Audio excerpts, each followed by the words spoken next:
Boston.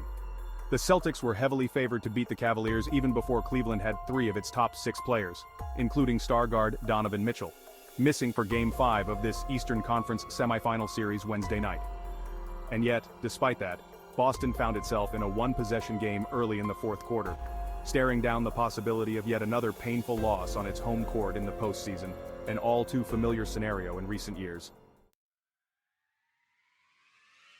Led by 25 points, 10 rebounds, and 9 assists from Jason Tatum, plus a motivational performance from the team's oldest player, Al Horford, Boston escaped with a 113-98 victory, and with it, a trip to the Eastern Conference Finals for the 3rd straight season and the 6th time in the past 8 years.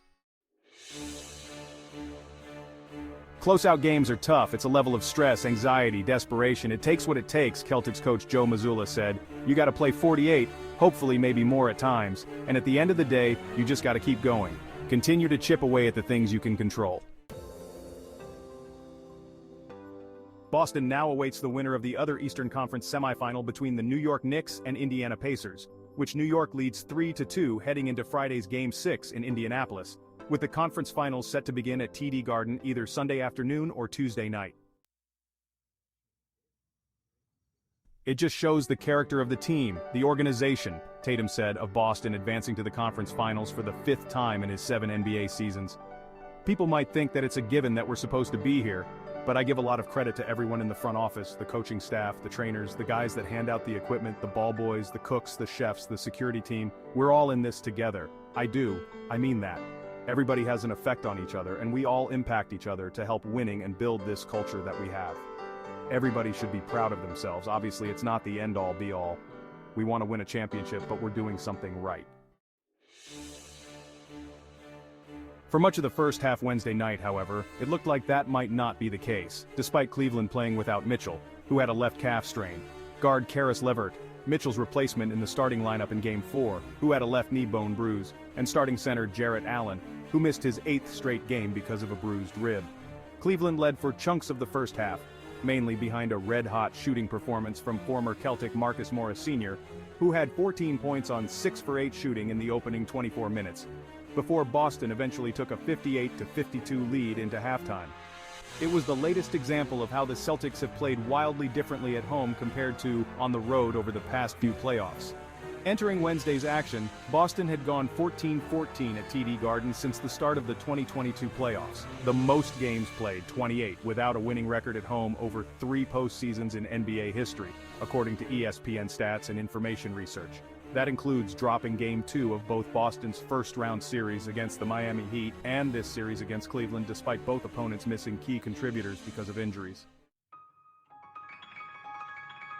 Eventually, though, Boston was able to get some traction after that slow start, and inject some energy into its home crowd, behind several hustle plays from Horford, who is just a couple of weeks shy of his 38th birthday, and in the middle of his 17th NBA season. After shooting 4 for 22 from three-point range over the first 4 games of the series, including 0 for 10 in the 2 games in Cleveland, Horford hit 6 in Game 5, and he repeatedly kept plays alive with his energy. "It feels great because we won," said Horford, who finished with 22 points, 15 rebounds, and 5 assists in 35 minutes. "That's the only satisfaction I get out of it. But I'm happy because I was able to help the team win this game."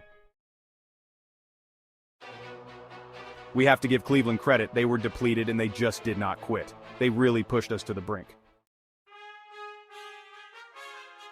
But Boston, including Horford, shut down Cavaliers guard Darius Garland, holding him to 11 points on 4 for 17 shooting after he went for 30 in Game 4 in Mitchell's absence, with the veteran big man getting switched on him several times in the fourth quarter and preventing the smaller, quicker guard from scoring.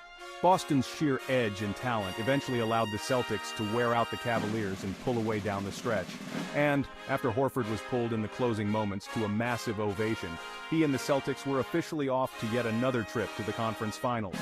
Joe talked about us taking the challenge defensively, individually, and this was one of those nights that we had to, as a man we had to look in the mirror and step up and try to do our best, Horford said, of the challenge of slowing down Garland late in the game.